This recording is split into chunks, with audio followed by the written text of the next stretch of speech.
নমস্কার বন্ধুরা, কেমন আছেন সবাই? আশা করি সবাই খুব ভালো আছেন, সুস্থ আছেন, আনন্দে আছেন। আপনাদের সবাইকে আমার চ্যানেলে স্বাগত জানাই। আজ আমি আপনাদের পড়ে শোনাব সুচিত্রা ভট্টাচার্যের লেখা গল্প আরও ৬ ইঞ্চি।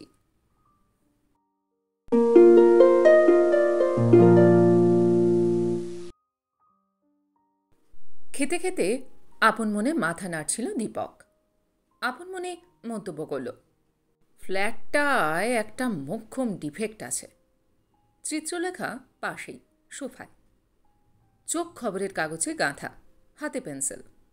8:30 বাজে। এবার সে স্নানে যাবে। অফিস বেরোনোর সময় প্রায় হয়েই এলো।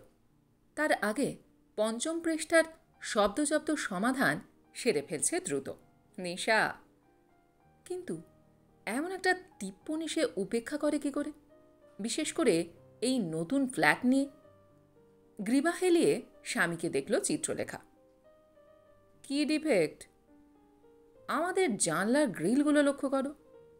করেছি, যথেষ্ট মজবুত। এত মোটা গেজের গ্রিল এখন আর কেউ লাগায় না। ওহো, সে কথা বলিনি। দীপক উঠে জানালার ধারে গেল। ভালো করে দেখো, গ্রিলটা ভেতরে, পাল্লাগুলো বাইরে। হেয়ার এমন কি? চিত্রলেখা ঠোঁট উল্টে আবার শব্দের হেয়ালিতে মনোযোগী। নির্লিপ্তভাবে বলল, সব বাড়িতেই এইরকম থাকে। যার থাকে তার থাকে, আমাদেরটা এরকম হবে কেন? দীপক সিগারেট ধরাতে ধরাতে সোফায় ফিরল। বিজ্ঞের মতো বলল, জানো এতে কত অসুবিধে। আজ যদি একটা পাল্লার কাঁচ ভাঙে, মিস্ত্রি এসে সারাবে কি করে এই 4 তলায়? যেভাবে সবাই সারায়, অকারণে মাথা ঘামাচ্ছ কেন? কারণ মগজে আমার কিছুটা ঘিলু আছে। দীপক পুটুস করে একটু ছল ফুটিয়ে নিল। তোমার কোনো প্র্যাকটিক্যাল সেন্স আছে? বাইরে থেকে ভাড়া বেঁধে উঠতে হবে মিস্ত্রিকে।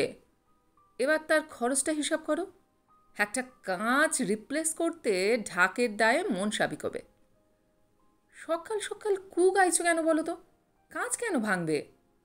বারে, ভাঙতে পারে না? বল লেগে ভাঙতে পারে, ঢিল লেগে ভাঙতে পারে। এই 4 তলা অব্দি বল আসে দেখেছ কোনো দিন? একটু বুঝি থমকে গেল দীপক, তবে দমল না। তর্ক জুড়েছে, ঝড় বৃষ্টিতেও তো কাঁচ ভাঙে নাকি? এই পরশু সন্ধ্যাবেলা আমরা সব জানলা হাট করে রেখে বেরোইনি? ভাগ্যিস ঝড়টা ফেরার পর উঠল। হে, মানুষকে নিয়ে আর পারা যায় না।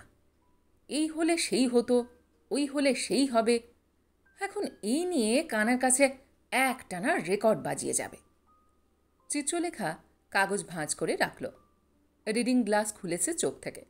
ভুরুকুচকে বলল, বুঝলাম, কিন্তু কি করতে হবে শুনি? ভাবছি। নিশ্চয়ই এখনই পাল্লাগুলো খুলে উল্টে করে বসাতে বলবে না? সে তো হবেও না। আমি দেখে নিয়েছি, পাল্লা ফ্রেমের সঙ্গে ওয়েল্ডিং করা আছে, প্লাস আটকানোর খাঁজগুলো বাইরের দিকে। তাহলে দেখি চিন্তা করে। করো, আমি উঠছি। তোমার আজ ফ্যাক্টরি যাওয়া নেই? একটু দেরিতে বেরোবো, আগে ব্যাংকে কাজ আছে। তাহলে তো এখন অঢেল ভাবনার সময়। ভাবো বসে বসে, হাত পা ছড়িয়ে ভাবো। উঠে শাড়ি সায়া গুছিয়ে শোয়ার ঘরের লাগোয়া বাথরুমটায় ঢুকে গেল চিত্রলেখা। ফুল ফোর্সে চালিয়ে দিয়েছে শাওয়ার। এখন আর এবারের বাথরুম নয়। জল ফুরোলে বাড়িওয়ালাকে পাম্প চালাতে বলতে গিয়ে কাটা হয়ে থাকতে হবে না। নিজের এই ইট কাঠ টাইলস পাইপ কল সব এখন নিজের। চিত্রলেখার ঠোঁটে মিটিমিটি হাসি। দীপকটা যেন কি, এই ফ্ল্যাটে ঢোকার পর থেকে একটার পর একটা খুদ বার করে চলেছে। এ হে হে, পুবে যে কেন একটা ব্যালকনি নেই? ওফ, লিফটগুলো কি চাপা, মাথা গলানো যায় না। ইস, কি চয়েস ছিল ঘোষালের। সবকটা সিস্টার্ন বেসিনের রং ক্যাটক্যাটে। আশ্চর্য, ফ্ল্যাট পছন্দ করার সময় দীপক কিন্তু আগাগোড়া সঙ্গে সঙ্গে ছিল। সব দেখে নিয়েছে, খুঁটিয়ে বাজিয়ে। অথচ এখন পদে পদে অন্য সুর, কাল্পনিক সমস্যা তৈরি করে কি যে সুখ পায়। চিত্রলেখারা ফ্ল্যাটটা কিনেছে ৩ মাস, বাস করছে সবে মাস দেড়েক। ফ্ল্যাটটা একেবারে নতুন নয়, আবার পুরানোও নয়, বছর ৫ বয়স। তবে এখনও মোটামুটি আনকোড়াই লাগে। কারণও আছে। ফ্ল্যাটের পূর্বতন মালিক হেমন্ত ঘোষাল একদিনের তরেও এখানে বাস করেনি। সে থাকে ম্যান্ডেভিলা গার্ডেন। বন্ধুর জোড়াজড়িতে ফ্ল্যাটটা কিনেছিলেন, কিন্তু তার ছেলেমেয়েরা রাইস এলাকা ছেড়ে ঢাকুরিয়া স্টেশনের এপারে আসবেই না। দালালের মুখে খবর পেয়ে চিত্রলেখা দীপক ঝাঁপিয়ে পড়েছিল। কত দিন ধরে যে তারা একটা নিজস্ব মাথা গোজার ঠাঁই খুঁজছে। যদি দরে বনে তো চেহারা পছন্দ হয় না, যদি রূপ মনে ধরল তো দাম শুনে আঁতকে পিছিয়ে আসে। সে তুলনায় এই ফ্ল্যাটখানা একেবারে খাপে খাপে। তারা থাকতো 1000 স্কোয়ার ফিটের ভাড়া বাড়িতে। এটা 1105। দামটা সাধ্যের একটু বাইরে হলেও ছোঁয়া যায়। এই সাইজের নতুন ফ্ল্যাট আরও 2-4 লাখ বেশি দিতে পারলে হয়তো জুটে যেত, কিন্তু সেটা এমন সুন্দর হতো কি? সত্যিই সুন্দর। কর্নার প্লটের বাড়ি, চমৎকার প্ল্যান, 3খানা ঘর। কোনোটাই খুপড়ি খুপড়ি নয়। 2টো অ্যাটাচ বাথরুম, একখানা ব্যালকনি, টানা ড্রয়িং ডাইনিং স্পেস, সেটাও বেশ বড়সড়, পছন্দসই রান্নাঘর। লালু পর্যন্ত দেখে বিমোহিত। মাত্র 1105 স্কোয়ার ফিটে কি সুন্দর ছড়িয়ে ছিটিয়ে ফ্ল্যাটটা করেছে, যা অ্যাপারেন্টলি অনেক বড় বলে মনে হয়। চিত্রলেখার অবশ্য প্রথম দিকে সামান্য খুঁতখুঁতানি ছিল। লিফট নেই, এই বয়সে 4 তলা ওঠানামা করা। দীপক তখন বলেছিল, আফটার 50 এক্সারসাইজ ইজ মাস্ট। রোজ সিঁড়ি দিয়ে লাফাতে লাফাতে ওঠানামা করবে, আর্থারাইটিস ধারে কাছে ঘেঁষতেও পারবে না। একেবারে ওপরতলায় কিন্তু গরমও হবে খুব। আর চারিদিক যে ফাঁকা, সেটা ভাবছো না? এত আলো বাতাস জীবনে কখনো পেয়েছ? হাওয়ায় উড়বে উড়বে। ছেলে তো ইঞ্জিনিয়ার হয়ে বেরোচ্ছে, গরমে হাঁসফাঁস করলে ছেলে মার জন্য এসি বসিয়ে দেবে। তা কেনার আগে চিত্রলেখা যাই বলুক, মালকিন বনার পর আর কি কিছু উচ্চবাচ্য করেছে? অথচ সেদিনের যুক্তিবাদী দীপক অনবরত কুটুস কুটুস করে চলেছে এখনো। স্নান সেরে বেরিয়ে সোজা খেতে বসে গেল চিত্রলেখা। সরকারি অফিসের চাকরি, একটু দেরি করে বেরোলে ক্ষতি হয় না। তবে আজকাল খুব কড়াকড়ি চলছে।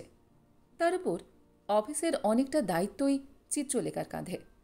সে সময় মতো না পৌঁছলে নিচের লোকেরা আরও জো পেয়ে যায়। মাস গেলে 17-18 হাজার টাকা দিচ্ছে সরকার। নেহাত ফেলনা নয়। একটু কষ্ট করে নয় বেরোলোই তাড়াতাড়ি।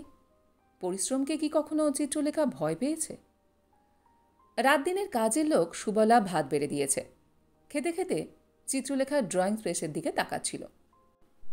এখনো চুল পাকাতে পাকাতে জানলা পর্যবেক্ষণ করছে দীপক। চিত্রলেখা হেসে ফেলল। খ্যাপা, একেবারে খ্যাপা। বাড়ি ফিরতে আজ একটু দেরিই হয়েছিল। গড়িহাট নেমেছিল চিত্রলেখা ছোটোখাটো কেনাকাটা করতে, ঘর সাজানোর টুকিটাকি। শৌখিন ফুলদানি, পোর্সিলিনের অ্যাস্ট্রে, টেরাকোটা 2টো গণেশ মূর্তি, এইসব। ফ্ল্যাট তো শুধু কিনলেই হয় না, সাজাতেও হয়। গত 1.5 মাস ধরে ফ্ল্যাটখানাকে মনের মতো করে তুলেছে চিত্রলেখা। কোথায় সেই চাঁদনি ঘুরে পর্দা টাঙানোর বাহারি রড কিনে আনল। এজরা স্ট্রিটে ঢুঁড়ে ঢুঁড়ে নয়নসুখ ল্যাম্পশেড। দেওয়ালের রঙের সঙ্গে মানানসই পর্দার কাপড় কিনেছিল নিউ মার্কেট থেকে। বালিগঞ্জের নার্সারি থেকে পাতাবাহারের টপ। একদিন নিলামঘর থেকে একজোড়া কাঁচের পুতুলও কিনল। সাহেব মেম অনেক দিন ধরে ভেজে রেখেছিল নিজস্ব একটা কিছু হলে তবেই। কেনাকাটা ক্রমে ক্রমে প্রায় নেশার মতো দাঁড়িয়ে যাচ্ছে। এখন কোনোদিন শূন্য হাতে ফিরলে কেমন ফাঁকা ফাঁকা লাগে।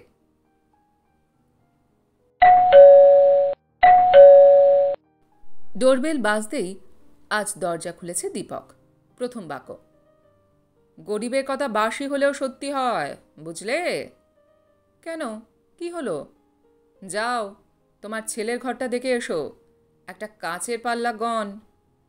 হাতের মোড়ক ফেলে রেখে ঊর্ধ্বশ্বাসের চিত্রলেখা লালটুর ঘরে। হ্যাঁ, ঠিকই তো। কাঁচ ভেঙে খান খান হয়নি বটে, তবে স্পষ্ট চির খেয়ে গেছে। চিত্রলেখা উদ্বিগ্ন মুখে বলল, কি করে হলো? আমি কি করে জানব? আমি সারাদিন বাড়ি ছিলাম। সুবলাও কিছু বলতে পারল না। হয়তো আগেই সূক্ষ্ম চির ছিল, আমরা বুঝতে পারিনি। এখন কি হবে? ফাটা আরও বাড়বে, কোনোদিন জ্যাং করে ঝরে পড়বে। সর্বনাশ, বিপদ হয়ে যাবে তো। আমাদের মাথায় পড়ার চান্স কম। হয়তো রাস্তার কোনো আনফর্চুনেট ম্যান। যা, কি ফাজলামি করছো, বলো না এখন কি করা যায়? সারাও, 200 টাকার কাছে 2000 টাকার লেবার চার্জ দাও। দীপক ফিকফিক করে হাসছে। বাড়িতে তোমার কটা কাজের পাল্লা আছে গুনেছ? ধরো প্রতি মাসে যদি 1টা করে ঝরে। আই, ভয় দেখাচ্ছ কেন? চিত্রলেখা বোকা বোকা হাসল। বলো না কি করা যায়? পথে এসো সোনা। 55 দীপক 51 চিত্রলেখার গালে বহু কাল পরে একটা টুসকি দিল। স্বীকার করো আগে, আমার আশঙ্কাটা খুব অমূলক ছিল না। মানছি তো। গুড। দীপক ছেলের ফাঁকা খাটে শুয়ে পড়ল, ঠ্যাং নাচাচ্ছে। সলিউশন একটা আছে, এ বিট কস্টলি, কিন্তু পার্মানেন্ট। কীরকম? গ্রিলগুলো পুরো হা করে দাও। সে কি, চোর ঢুকবে না? চিত্রলেখা বিছানার ধারে। চোরেরা রেন পাইপ দিয়ে ওঠে, আমি জানি। আহা, তুমি তো প্ল্যানের হাফটা শুনলে। দীপক উঠে বসেছে। ভাবছি কি জানো, পাল্লার বাইরে দিয়ে বক্স গ্রিল করে দেব। সেফটিও রইল, পাল্লাও আমাদের হাতের মুঠোয়। আমি নিজে নতুন কাঁচ কিনে এনে পুডিং দিয়ে ফ্রেমে সেট করে দেব তখন। তা অবশ্য পারে দীপক। ঘরের এই ধরনের কাজে তার দারুণ উৎসাহ, ধৈর্যও আছে। হয়তো নিজে নিচে থেকে জীবন শুরু করেছিল বলেই কোনো কাজে সংকোচ নেই। সিস্টেমে সাইফন ঠিক করছে, ইলেকট্রিকের ফিটিং বদলাচ্ছে, কলে ওয়াশার লাগাচ্ছে, কিংবা হয়তো বসে গেল বেতের আরাম কেদারাটা নিজের হাতে রং করতে। দীপকের কারখানাটাও মেশিনপত্র তৈরি করার। নিজে মালিক হয়েও এখনও লেবারদের সঙ্গে কাঁধে কাঁধ মিলিয়ে কাজ করে দীপক। আইডিয়াটা মন্দ লাগলো না চিত্রলেখার। মাথা নাড়তে নাড়তে বলল, কিন্তু খরচাপাতি কেমন হবে কিছু এস্টিমেট করেছ? 15-20 হাজার তো পড়বেই, তবে আমার চেনা লোক আছে, টাকাটা ধীরে সুস্থে দেওয়া যাবে। বলছো? বলছি তো। দেখো, তখন তোমার ঘরে শোবার ঘর কেমন খুলে যাবে। ইচ্ছে হলে জানলায় টপ সাজাতে পারো, লতানো গাছ ঝুলিয়ে দিতে পারো জানলা থেকে। মন করলে গ্রিলে বসে ছোট্ট খুকির মতো বাইরে পা বার করে দোলাতেও পারো। উফ, তুমি না। চিত্রলেখা কপট ভ্রুভঙ্গি করল। খেয়াল আছে, ছেলের বয়স 22 হয়ে গেছে, আর 1 বছর হলেই সে আইআইটির ইঞ্জিনিয়ার হয়ে যাবে। প্রেমের কি বয়স থাকে ডার্লিং? এখনও যে তোমাকে আমার সেই খুকিটি ভাবতে খুব ইচ্ছে করে। খপ করে চিত্রলেখার হাতটা ধরল দীপক। মরণ। দরজায় সুবলা, হাতে চায়ের কাপ, জিভ কেটে দাঁড়িয়ে আছে। দস্যুর মতো বাড়িতে হানা দিল 5 মিস্ত্রি, হাতে জাম্বো সাইজের ইলেকট্রিক ড্রিলিং মেশিন। ইয়া হাতুড়ি, ছেনি, নেহাই বাটালি। 2 দিন ধরে যেন তাণ্ডব চলল গোটা ফ্ল্যাটে। পুরো গ্রিল হাওয়া, জানলায় একের পর এক খাঁচা বসে যাচ্ছে। আগুনের ফুলকি ছিটছে, দমাদম হাতুড়ির আওয়াজে কানে তালা প্রায় লাগে লাগে। পুরো 4 দিন চিত্রলেখার অফিস বন্ধ, ক্যাজুয়াল লিভ। দিনে 5 বার করে কারখানা থেকে মোটর বাইক ছুটিয়ে এসে দীপকও কাজের হালচাল দেখে যাচ্ছে। মিস্ত্রিদের কাজের দাপটে দেয়ালের রং চটে গেল জায়গায় জায়গায়। পুরো কাঁচ ঢোকার পর আবার রং মিস্ত্রি ডাকো, সযত্নে রঙের টাচ দাও। পুরো কাজ শেষ হবার পর স্বস্তির নিঃশ্বাস ফেলল চিত্রলেখা। ফ্ল্যাটের বাহার দেখে চিত্রলেখা এখন আরও মুগ্ধ। কারুকাজ করা গড়ার দূরে সরে গিয়ে অন্দর যেন আরও মোহনীয় হয়ে উঠেছে। চিরটাকাল তারা একতলায় কাটিয়েছে। আকাশ দেখার জন্য বাড়ির বাইরে গিয়ে দাঁড়াতে হতো। 4 তলায় উঠে আকাশ যেন অনেক কাছে নেমে এসেছিল। জানলা দিয়ে মুখ বাড়ালে ওই নীল গগন এখনো যেন আরও প্রকাণ্ড দেখায়। ঝড় বৃষ্টির দিনে মনে হয় নীলচে বিদ্যুৎ বুঝি ঘরে ঢুকে পড়ল। ধারাবর্ষণের দিকে তাকিয়ে থাকলে চোখ ফেরানো যায় না। পূব আকাশ থেকে চাঁদ জ্যোৎস্না বিছোয় চিত্রলেখার শোয়ার ঘরে। দক্ষিণ আকাশে রাতভর তারা ঝলমল করে। চিত্রলেখা এখন নিচটাও বেশ পরিষ্কার দেখতে পায়। বক্স গ্রিলের জানলা দিয়ে ঝুঁকলে 4 তলা থেকে রাস্তার মানুষগুলোকে কেমন অকিঞ্চিতকর লাগে। সত্যি ওপরে ওঠার একটা আলাদা রোমাঞ্চ আছে। ওই গ্রিল দূরে সরে না গেলে চিত্রলেখা হয়তো বুঝতেই পারত না। ঘরগুলো যেন আরও বড় হয়ে গেছে এখন। হয়তো চিত্রলেখার মনের ভ্রম। তবু মনে হয় আলো বাতাসও বেড়ে গেল। ভাগ্যিস দীপকের মাথায় বুদ্ধিটা এসেছিল। শোভাও বাড়ল। স্পর্শকাতর কাছেরাও এখন দিব্যি নিরাপদ। লালটুর এখন দারুণ ব্যস্ত সময়। সামনের মাসে সেমিস্টার পরীক্ষা। ফাইনাল ইয়ার বলে অসম্ভব পড়ার চাপ। তবু তারই মধ্যে খড়গপুর থেকে ঘুরে গেল 2 দিনের জন্য। সেও তারিফ করল বাবার। সঙ্গে সঙ্গে পরামর্শও দিল কিছু নিজস্ব কায়দায়। কি ঘরে সব পাতাবাহারের গাছ রেখেছ মা? এগুলো খুব পাতি জিনিস, লোয়ার মিডল ক্লাসদের বাড়িতে থাকে। ও মা, সে কি? শখ করে আমি আর তোর বাবা এতগুলো টব কিনে আনলাম।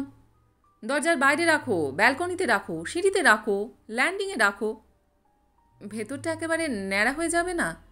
কি ফাইন একটা গ্রিলের এফেক্ট এসেছিল। একটু অন্যভাবে ভাবো, গাছ রাখো কিন্তু ডিফারেন্ট টাইপের। Why don't you try for flowers মা?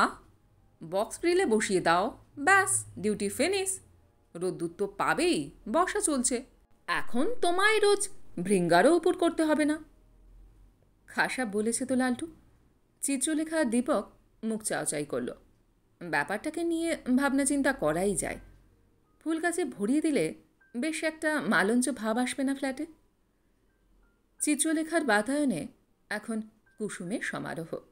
শোয়ার ঘরে কামিনী ফুটেছে। ডাইনিং উইন্ডোয় গন্ধরাজ। বসার জায়গাটাতে হাসনুহানা। লালটুর ঘরের জানলায় চাপা রেখেছে চিত্রলেখা। কুড়ি এসে গেছে, ফুল ফুটি ফুটি। ছোট ঘরটায় যেখানে লালটু এলে বন্ধুবান্ধবদের নিয়ে আড্ডা মারে, কিংবা চিত্রলেখা দীপক চেনা পরিচিতদের ডেকে আসর জমায়, সেখানে এখন টবের গাছে বকুল ফুল। সবকটা গাছই কেমন খয়াটে খড়পুরে হয়ে আছে, কিন্তু ফুল ফোটার কোনো খামতি নেই। যেন দীপক চিত্রলেখার পুষ্পিত বাসনারা সংহত হয়ে সৌরভ ছড়াচ্ছে গবাক্ষে। সেদিন রাত্রে ঘুম আসছিল না চিত্রলেখার। সারা দিন আজ বৃষ্টি হয়েছে অঝরে। একটু আগে মেঘ কাটল। জাল জাল মেঘের ওপারে দেখা দিয়েছে এক অস্পষ্ট চাঁদ। ভাঙা ভাঙা কিরণ এসে পড়েছে ঘরে, সঙ্গে কামিনী ফুলের গন্ধ। মনটা কেমন আকুল হয়ে যাচ্ছিল চিত্রলেখার। পাশে দীপক ভোঁস ভোঁস করে নাক ডাকছে। এতটুকু নিসর্গ প্রীতি নেই দীপকের। চতুর্দশীর দিন পর্যন্ত টেরচা চোখেও চাঁদের দিকে তাকায় না। বলে, কাল আরও গোল হবে, তখন দেখা যাবে। এমন মধুর রাতে ওই বেরসিক লোকটাকে ডাকাই বৃথা। একটুক্ষণ চোখ বুজে ফুলের ঘ্রাণ নিল চিত্রলেখা। ভিজে ভিজে জ্যোৎস্না মাগল গায়ে। তারপর দুত্তরি বলে উঠে পড়েছে। একা একা ঘুরছে ফ্ল্যাটময়। এমনটা সে করে মাঝে মাঝে। ফ্ল্যাটের বিস্তার ছুঁয়ে ছেনে দেখে, যেন উপলব্ধি করতে চায় এই গৃহ সত্যি, মায়া নয়, হুশ করে উবে যাবে না। চিত্রলেখা টানা লম্বা ডিভানে গিয়ে বসল। নতুন ডিভান, এবারের জন্যই বানানো, ভারী নরম। বসলেই শরীর ডুবে যায়। হাত পা ছড়িয়ে চিত্রলেখা নাক টানছে জোরে জোরে। এ কি, হাসনুহানার গন্ধ গেল কোথায়? ওমা, জানলাটা তো বন্ধ। বৃষ্টির সময় সেই যে টেনে দিয়েছিল দীপক, আর খোলেনি। উঠে গিয়ে চিত্রলেখা ঠেলল জানলাটা। পাল্লা পুরো খোলা যাচ্ছে না, আটকাচ্ছে টবে। একটু বুঝি বড় টবে দেয়া হয়েছে হাসনুহানাকে, তাই এই বিপত্তি। সন্তর্পণে পাল্লা ফাঁক করল চিত্রলেখা। হাত গলিয়ে ঠেলে ঠেলে একটু সরালো টবখানা। একটা পাল্লা মুক্ত হয়েছে। টব হেলিয়ে অন্য পাল্লাটা খুলল। ভারী টব সরাতে গিয়ে ব্যথা লেগেছে নড়ায়। কাঁধে হাত রাখল। এইভাবে চোট লাগা তো ভালো নয়। কালই ছোট টবে চালান করতে হবে হাসনুহানাকে। সহসা চিত্রলেখার চোখ জানলার উপর ভাগে। গ্রিলের প্রান্তে নিচে রাস্তা, মার্কারি জ্বলছে। আলোর আভা উঠে আসছে ঊর্ধ্বপানে। সেই দুটি চিত্রলেখা স্পষ্ট দেখতে পেল গ্রিলটা সানসেটের চেয়ে ছোট, প্রায় বিগতখানেক। ওইটুকুর জন্যই কি টপটা আটকাচ্ছে? চিত্রলেখার খটকা লাগল। ছুটে গেছে পাশের জানলায়। হ্যাঁ, এই গ্রিলটাও তো ছোট, তার পাশেরটারও। একে একে সব কটা বক্স গ্রিলই জরিপ করে ফেলল চিত্রলেখা। প্রত্যেকটাই একই মাপের, প্রত্যেকটাই ছোট। ছিছি, এভাবে ঠকিয়ে গেল গ্রিল মিস্ত্রি। একা একা গুমরোনো শ্রীলেখার ধাতে নেই। দৌড়ে গিয়ে ঝাঁকাচ্ছে দীপককে। আয়, শুনছো শুনছো? দীপকের ঘুম যতটা গভীর ততটাই পলকা। কখনো কানের পাশে ট্রাম্পেট বাজালেও ওঠে না, কখনো ফিসফাস শব্দে পটাং করে চোখ খুলে যায়। এখন বুঝি অগভীর নিদ্রাই চলছিল। ধর্মড়িয়ে উঠে বসেছে দীপক। চোখ রগড়াতে রগড়াতে বলল, কি হয়েছে? ওই গ্রিলওয়ালা, তোমার মন্টু না সন্টু, সে তো আমাদের একেবারে পথে বসিয়ে গেছে। কেন? কি করলো? সব কটা গ্রিলই ছোট, সানসেটের চেয়ে অন্তত 6 ইঞ্চি করে কম। তো? দীপক যেন বুঝতে পারছে না ব্যাপারটা। হাই তুলে বলল, জানলা তো খোলা যাচ্ছে। ব্যাস, খুললেই হয়ে গেল। গ্রিলটা সানসেটের শেষ অবধি গেলে ঘর আরও বড় লাগতো না? এতক্ষণে কথাটা দীপকের কর্ণকুহারে প্রবেশ করেছে। মুহূর্তে ঘুম হাপিস। চোখ পিটপিট করল একটু। বিরক্ত স্বরে বলল, একদিন দেখলে, আগে বলতে পারোনি? আমার দেখার কথা? তুমি তো কাজের সময় এসে এসে ওদের ওপর সর্দারি মারছিলে। তুমিও তো ছুটি নিয়ে বসেছিলে। করছিলেটা কি? ল্যাজ নাড়ছিলে? হ্যাঁ, আমি তো ল্যাজই নাড়ি। গোটা ফ্ল্যাট যেন এমনি এমনি সাজানো হয়ে গেছে। রং করানো, তাক বসানো, ফিটিংস লাগানো, এগুলো তো ভূতে এসে করে দিয়ে গেল। তুমি একটুও নড়ে বসেছিলে? আর ফ্ল্যাটটার জন্য দৌড়াদৌড়িটা কোন শর্মা করেছিল? সার্চ করানো, উকিলের কাছে ছোট, ঘোষালের সঙ্গে দরদস্তুর, দলিল বানানো, রেজিস্ট্রি, ব্যাংক ম্যানেজার, এসব কি এমনি এমনিই হয়ে গেছে? দীপক গজগজ করছে। সব পরিশ্রম বৃথা।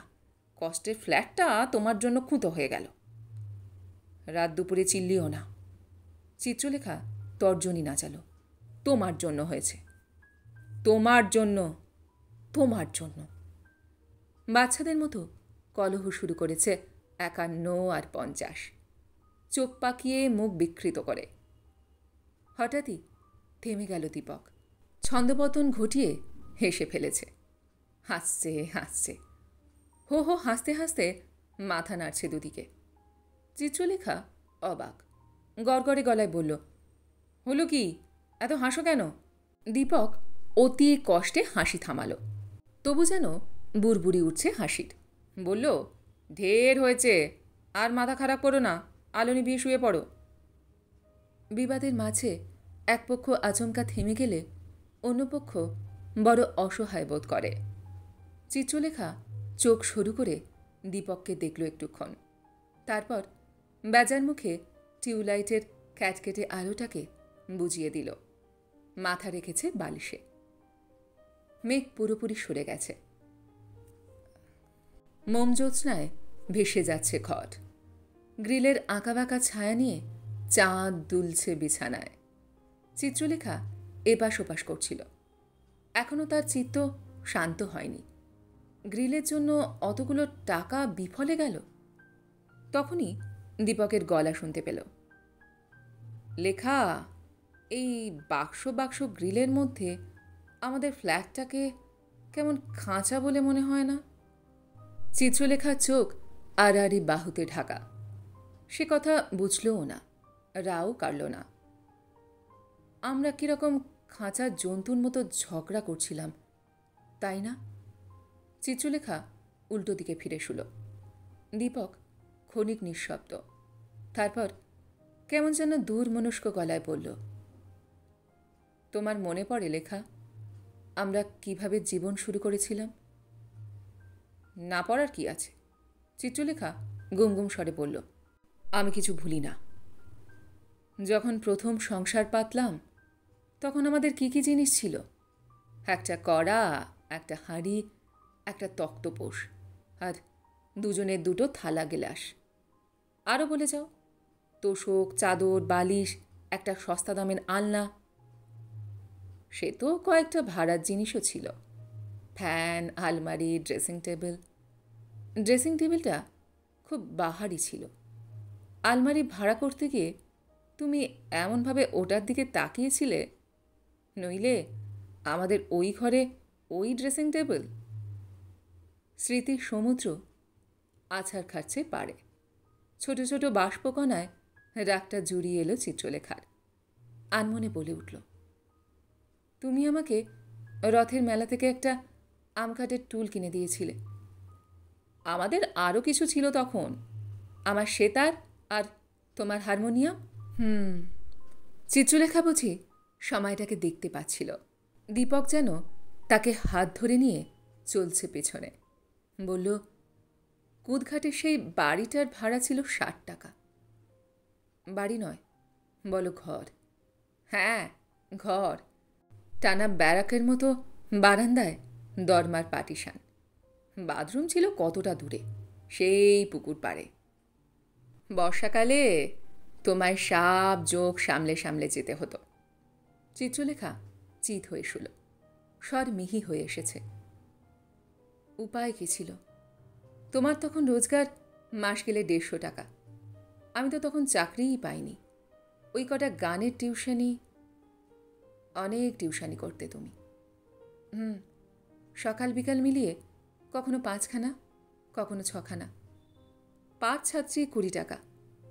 লালটু যখন পেটে, তখনও কতদিন তেঁতুলগোলা জল দিয়ে ভাত খেয়ে থেকেছি। সে তোমার তখন টক খাওয়া স্বাদ হতো। শুধু তাই, কম কষ্ট করেছি সে সময়। কি আর করা? দীপক ছুল চিত্রলেখাকে। আমরা তো কোনো দিন হাত পেতে কারোর কাছ থেকে কিছু নিইনি। তোমার বাপের বাড়ির থেকেও না, আমার বাবার বাড়ির থেকেও না। না খেয়ে থেকেছি। তবু তো কি আছে, আমরা স্ট্রাগল করেছি, একটু একটু করে দাঁড়িয়েছি, একটা একটা করে জিনিস করেছি সংসারে। মনে আছে ইনস্টলমেন্টে প্রেশার কুকার কিনেছিলাম? ছেলেকেও মানুষ করেছি দাঁতের দাঁত চেপে। তার মধ্যে রাত জেগে তোমার পড়াশোনা, পরীক্ষা, চাকরি। তখনই তো সংসারটা একটু ভালো করে দাঁড়ালো। আহা, আমি বুঝি ততদিন শুধু সেতার বাজাতাম। দীপক আলকা হাসল। আমিও তো একটু একটু করে উঠছি। অন্যের কারখানায় খাটতে খাটতে কাজ শিখলাম।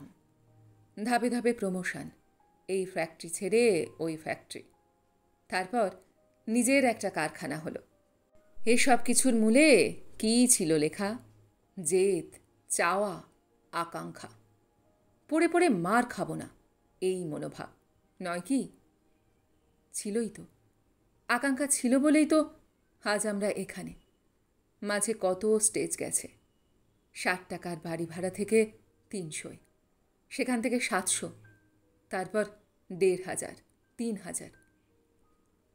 আর আজ তুমি একটা আস্ত 10 লাখ টাকার ফ্ল্যাটের মালকিন। আমাদের টিভি, ফ্রিজ, ফার্নিচার ধরলে আরও কমসে কম 2 লাখ। ছেলে আইআইটি থেকে প্রায় পাশ করে গেল। তার দাম তো তুমি লাখেও হিসাব করতে পারবে না। ছেলেকে আমি হিসাবে ধরি না, হতো কদিন বাদেই পর হয়ে যাবে। তবে এই ফ্ল্যাটটাকেই বা কেন হিসাবে ধরলে? সেভাবে দেখতে গেলে এটাও তো মূল্যহীন। দীপক ঝপ করে বলল, এখনও কি আমাদের দুজনকে ওই 60 টাকার ঘরে কুলিয়ে যায় না? চিত্রলেখার গায়ে কাঁটা দিয়ে উঠল।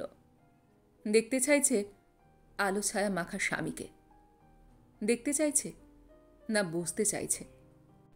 দীপক আবার বলল, আচ্ছা লেখা, তুমি যখন গানের টিউশনি করে বেড়াতে আর আমি সাত সকালে 150 টাকা মাইনের কাজের জন্য ছুটতাম, তখন আমাদের চাওয়াটা ঠিক কী ছিল? এমন কামিনীর সুবাস মাখা ঘর, এমন সুন্দর পরিবেশে এত বড় ঝাঁ চকচকে ফ্ল্যাট, সাকসেসফুল ছেলে।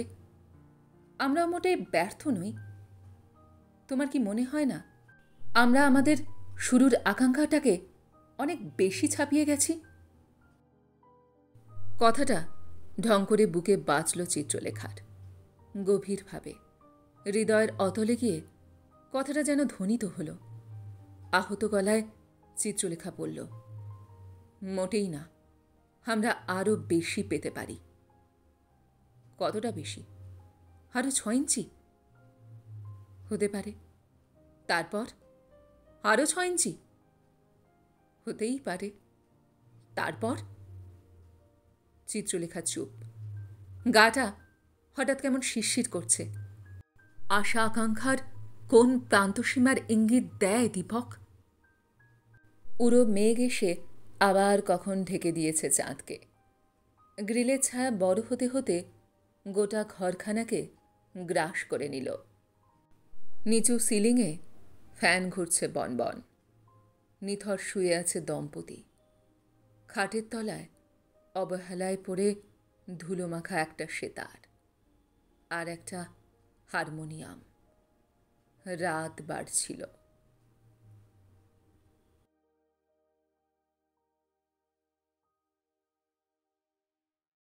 গল্পটি এইখানে সমাপ্ত হল। আপনারা এতক্ষণ শুনছিলেন সুচিত্রা ভট্টাচার্যের লেখা কাহিনী আরও 6 ইঞ্চি। গল্পটি আপনাদের কেমন লাগলো বা আমার গল্পপাঠ আপনাদের কেমন লাগলো কমেন্ট সেকশনে অবশ্যই লিখে জানান। যদি আমার গল্পপাঠ আপনাদের ভালো লেগে থাকে তাহলে আশা করব লাইক শেয়ার অবশ্যই করবেন। আর এই ধরনের সুন্দর সুন্দর কাহিনী আরও শুনবার জন্য আমার চ্যানেলটিকে সাবস্ক্রাইব করতে ভুলবেন না কিন্তু। তবে আজ এই পর্যন্ত। আমি খুব তাড়াতাড়ি আবারও অন্য কোনো কাহিনী নিয়ে আপনাদের কাছে চলে আসছি। সবাই খুব ভালো থাকবেন, সুস্থ থাকবেন, আনন্দে থাকবেন। নমস্কার।